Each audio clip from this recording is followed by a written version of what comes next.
Nous, c'est Eric et Antoine, on est guide de haute montagne à Chamonix, wingsuiter. Le projet, c'était d'ouvrir le plus long saut en wingsuit du monde. Et là, on a rencontré Souman. Je pense tout simplement que c'est le plus beau projet qui existe sur Terre en termes de wingsuit en montagne.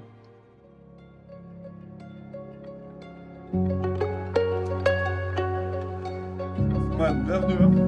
Merci. Namasté. Bonjour. Je m'appelle Souman Golo.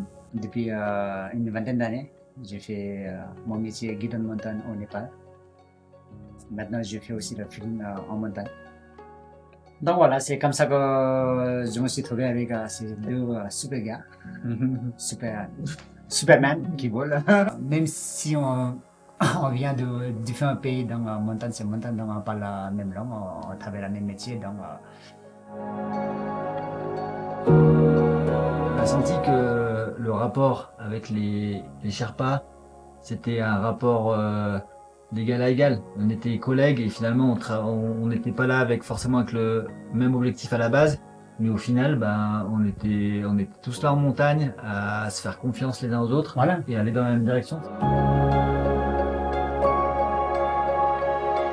L'expédition, en fait, elle part du camp de base qui est à 4300 mètres.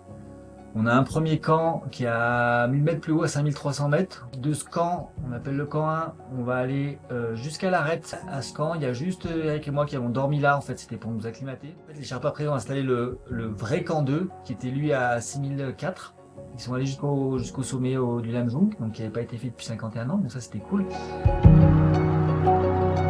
C'est là où donc, le rôle des Sherpas et des guides va être hyper important, c'est qu'en fait ils vont aller au sommet, fixer avec des cordes les points qui sont compliqués, et donc le jour où on aura le créneau, on va gagner du temps et on va exactement savoir par où monter, comment y monter, avec des camps de base qui seront déjà bien posés.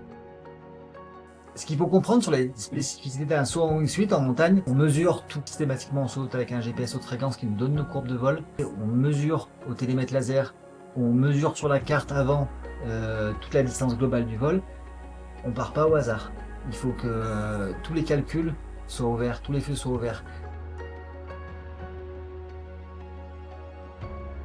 Au fur et à mesure des heures, la météo elle devenait de plus en plus alarmante. Et là, on a pris la grosse tempête de neige.